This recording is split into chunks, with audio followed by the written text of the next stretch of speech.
प्रभु तेरी वाणी जीवन की रोटी, नैनों की ज्योति अंधेरा मिटाती।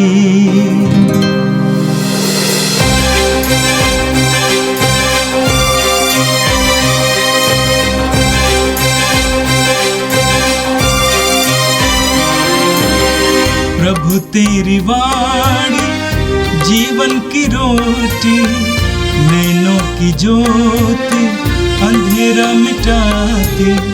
प्रभु तेरी वाणी जीवन की रोटी, नैनों की ज्योति अंधेरा मिटाती।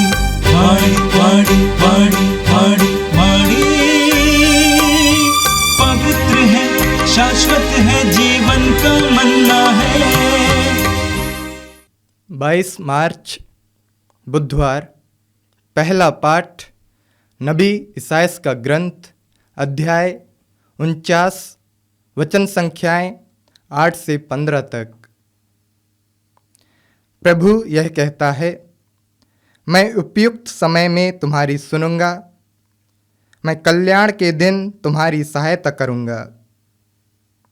मैंने तुमको बनाया है और अपने विधान की प्रजा नियुक्त किया है।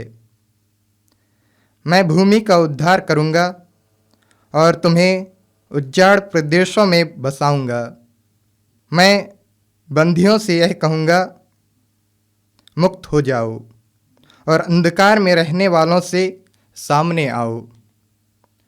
वे मार्गों के किनारे चरेंगे और उन्हें उजाड़ स्थानों में चारा मिलेगा। उन्हें फिर कभी न तो भूख लगेगी और न प्यास।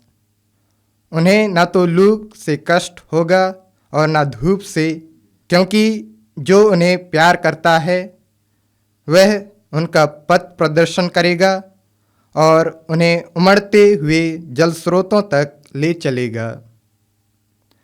मैं पर्वतों में रास्ता निकालूंगा और मार्गों को समतल बना दूंगा। देखो, कुछ लोग दूर से आ रहे हैं, कुछ उत्तर से, कुछ पश्चिम से और कुछ सिमीन के देश से। आकाश जयकार करे, पृथ्वी उल्लासित हो और पर्वत आनंद के गीत गाएं, क्योंकि प्रभु अपनी प्रजा को सांत्वना देता है और अपने दीनहीन लोगों पर दया करता है। सियोन यह कह रहा है, प्रभु ने मुझे छोड़ दिया है, प्रभु ने मुझे भुला दिया है। क्या स्त्री अपना दुधमुहा बच्चा भुला सकती है? क्या वह अपनी गोद के पुत्र पर तरस नहीं खाएगी? यदि वह भुला भी दे तो भी मैं तुम्हें नहीं भुलाऊंगा। यह प्रभु की वाणी है। संत यूहन्ना के अनुसार पवित्र सुसमाचार, अध्याय 5, वाक्य 17 से 30 तक। ईसा ने उन्हें ये उत्तर दिया, मेरा पिता अब तक काम कर रहा है और मैं भी काम कर रहा हूं। अब यहूदियों का उन्हें मार डालने का निश्चय और भी दृढ़ हो गया, क्योंकि वे न केवल विश्राम दिवस का नियम तोड़ते थे, बल्कि ईश्वर को अपना निजी पिता कहकर ईश्वर के बराबर होने का दावा करते थे। ईसा ने उनसे कहा, मैं तुम लोगों से कहता हूं, पुत्र स्वयं अपने से कुछ नहीं कर सकता। वह केवल वही कर सकता है जो पिता को करते देखता है। जो कुछ पिता करता है वह पुत्र भी करता है, क्योंकि पिता पुत्र को प्यार करता है और वो स्वयं जो कुछ करता है उसे पुत्र को दिखाता है। वह उससे और महान कार्य दिखाएगा, जिन्हें देखकर तुम लोग अचंभे में पड़ जाओगे। जिस तरह पिता मृतकों को उठाता और जिलाता है, उसी तरह पुत्र भी जिसे चाहता उसे जीवन प्रदान करता है। क्योंकि पिता किसी का न्याय नहीं करता, उसे न्याय करने का पूरा अधिकार पुत्र को दे दिया है। जिससे सब लोग जिस प्रकार पिता का आदर करते हैं उसी प्रकार पुत्र का भी आदर करें। जो पुत्र का आदर नहीं करता वह पिता का जिसने पुत्र को भेजा आदर नहीं करता। मैं तुम लोगों से कहता हूं, जो मेरी शिक्षा सुनता और जिसने मुझे भेजा उसमें विश्वास करता है उसे अनंत जीवन प्राप्त है। वह दोषी नहीं ठहराया जाएगा, वह तो मृत्यु को पार कर जीवन में प्रवेश कर चुका है। मैं तुम लोगों से कहता हूं, वह समय आ रहा है, आ ही गया है, जब मृतक ईश्वर के पुत्र की वाणी सुनेंगे और जो सुनेंगे उन्हें जीवन प्राप्त होगा। जिस तरह पिता स्वयं जीवन का स्रोत है उसी तरह उसने पुत्र को भी जीवन का स्रोत बना दिया है और उसने न्याय करने का भी अधिकार दिया है, क्योंकि वह मानव पुत्र है।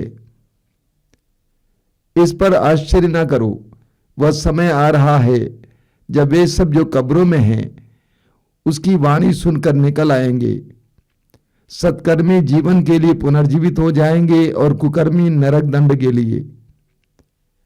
मैं स्वयं अपने से कुछ भी नहीं कर सकता, मैं जो सुनता उसी के अनुसार निर्णय देता हूं और मेरा निर्णय न्याय संगत है, क्योंकि मैं अपनी इच्छा नहीं बल्कि जिसने मुझे भेजा उसकी इच्छा पूरी करना चाहता हूं।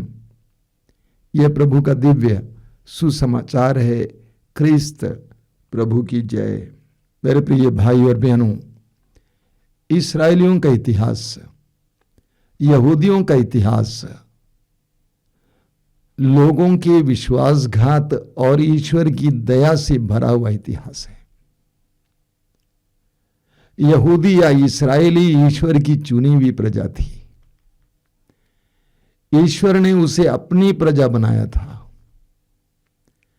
लेकिन इस्राएलियों ने ईश्वर की आज्ञाओं का बार बार उल्लंघन किया, ईश्वर से विद्रोह किया, ईश्वर के साथ विश्वासघात किया, जिसका नतीजा यह हुआ कि इस्राएल पर बार बार आक्रमण हुआ और बाबुल के राजा ने इस्राएल के केंद्र स्थान यरूशलेम पर आक्रमण किया, उसको नष्ट कर दिया, यरूशलेम मंदिर को नष्ट कर दिया और इस्राएलियों को गुलाम के रूप में बाबुल ले गया। लेकिन ईश्वर की करुणा और दया मिटती नहीं है। मनुष्य का अपराध ईश्वर की दया और करुणा को मिटाता नहीं है। मनुष्य का विश्वासघात ईश्वर के प्रेम को कम नहीं कर सकता है। पूरी बाइबल में हम पढ़ते हैं कि हमारा ईश्वर सत्य प्रतिज्ञ ईश्वर है। सत्य प्रतिज्ञ क्या अर्थ क्या है? जो हमारे प्रति जो प्रतिज्ञा की है उसको पूर्ण करने में समर्थ और पूर्ण करने वाला। हालांकि इस्राएलियों ने ईश्वर का तिरस्कार किया, ईश्वर से विद्रोह किया, ईश्वर का प्रेम घटता नहीं है। स्तोत्र 103 उसके वाक्य 11 में लिखा हुआ है, ईश्वर का प्रेम अपने भक्तों के प्रति उतना महान है जितना आकाश पृथ्वी से ऊंचा है।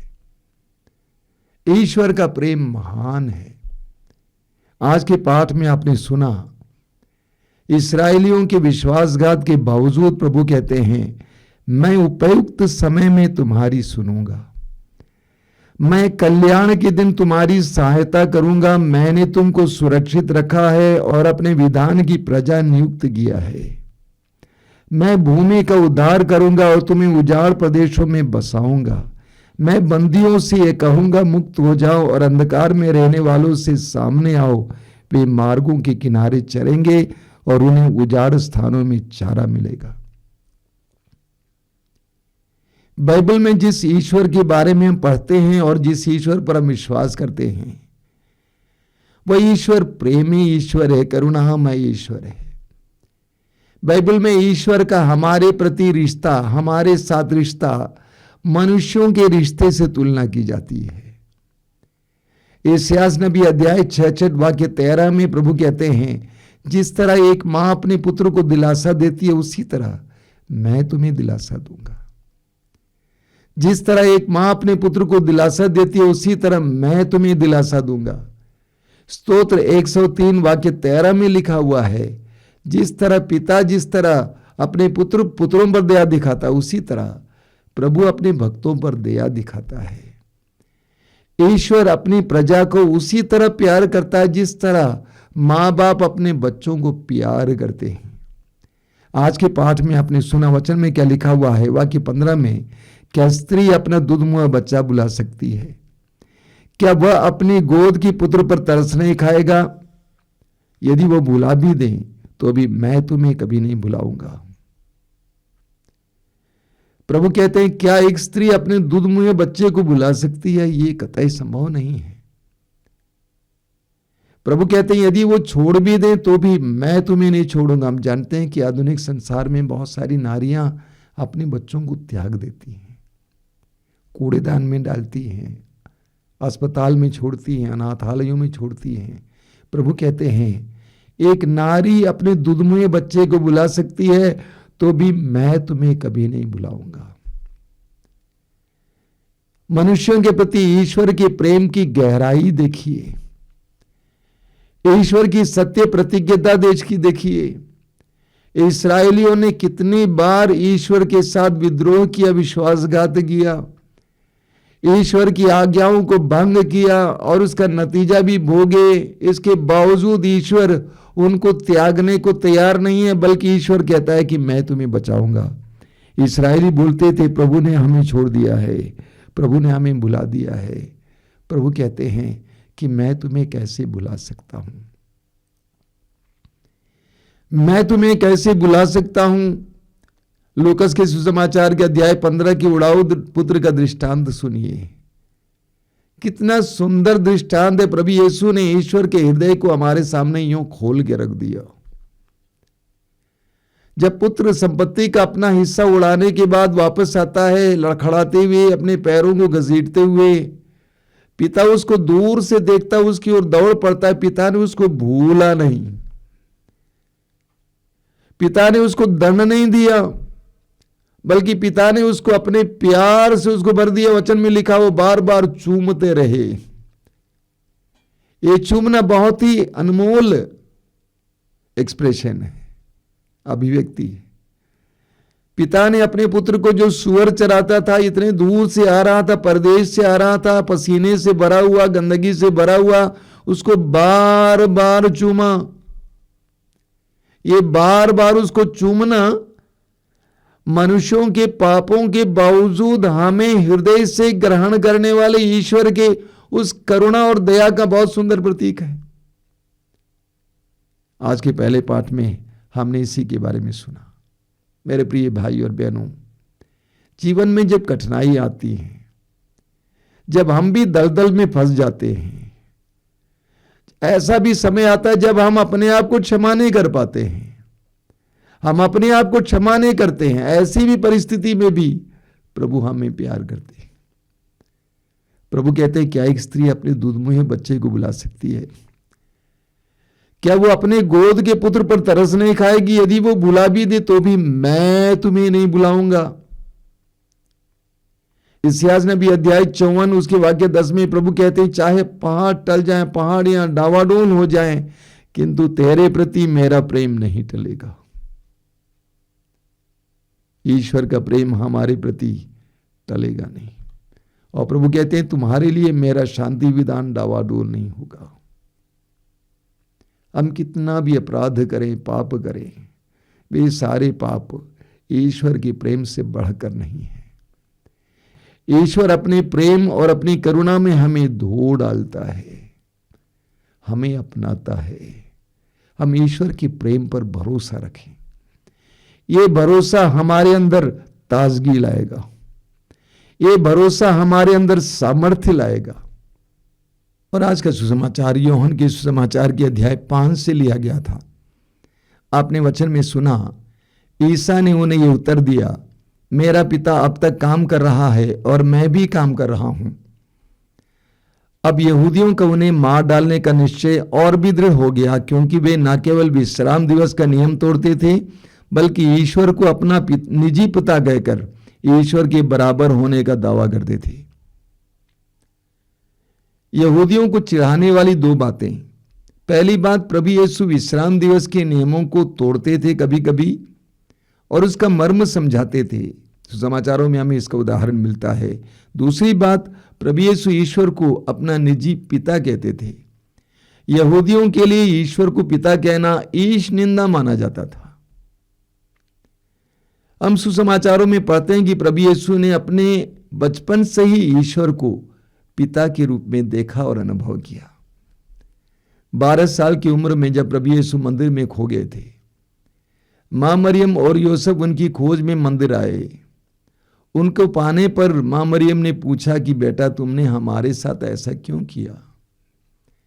तो यीशु ने क्या जवाब दिया? क्या आपको नहीं मालूम था कि मैं अपने पिता के भवन में होऊंगा?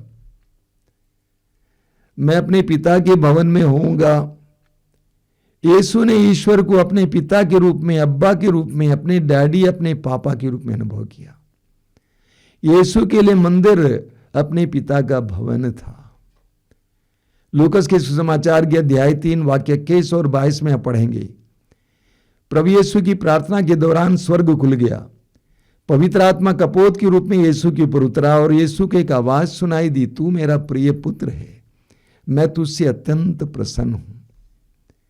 यह प्रभु यीशु की आध्यात्मिक अनुभूतियों का एक महत्वपूर्ण हिस्सा था कि ईश्वर मेरा पिता है, मेरा अब्बा है, मेरा पापा है, मेरा डैडी है।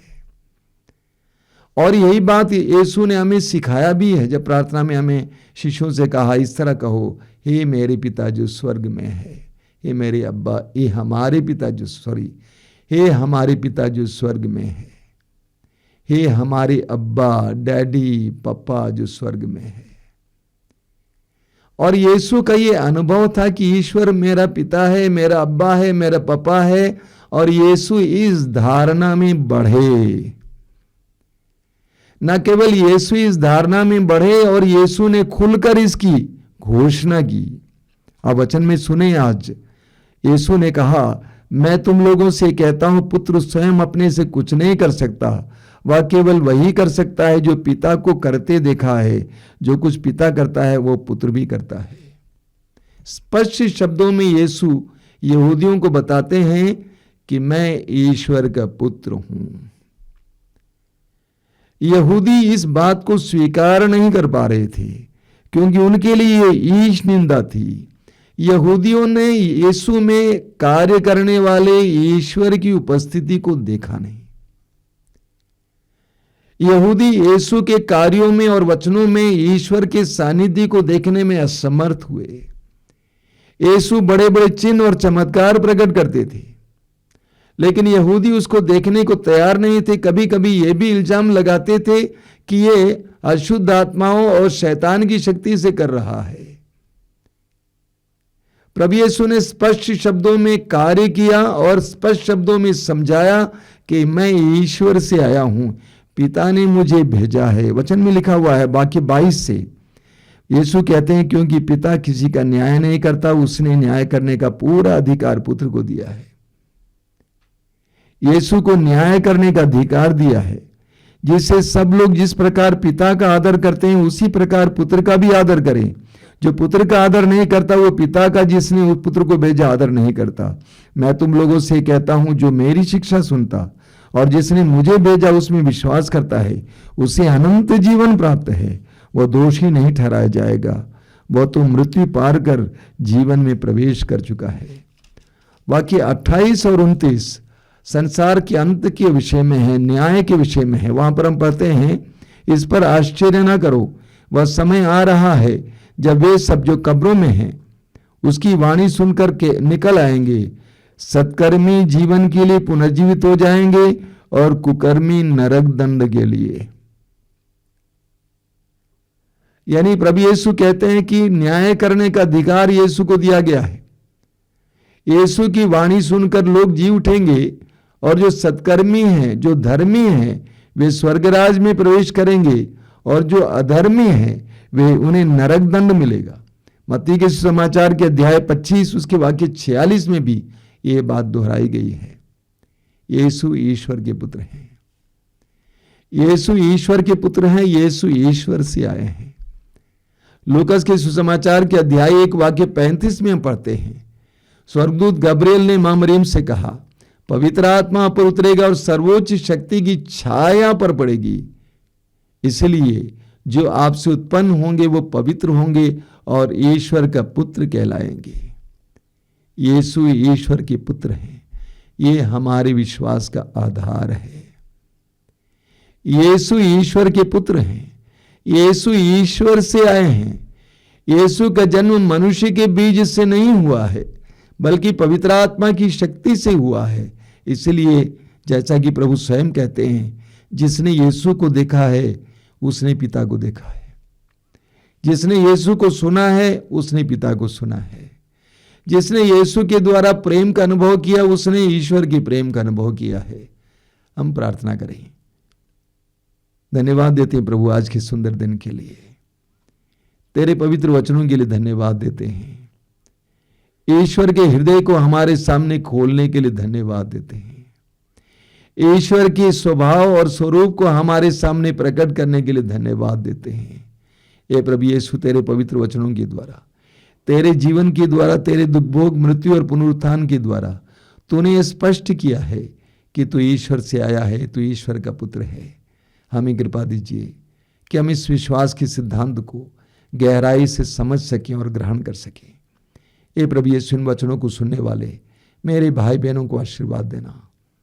आज का संपूर्ण दिन उनके लिए कृपा का दिन बने, आशीष का दिन बने। हमारी इस प्रार्थना को ग्रहण कर, आमीन। प्रभु तेरी वाणी जीवन की रोटी, नैनों की ज्योति अंधेरा मिटाती। वाणी वाणी वाणी वाणी वाणी पवित्र है, शाश्वत है, जीवन का मन्ना है।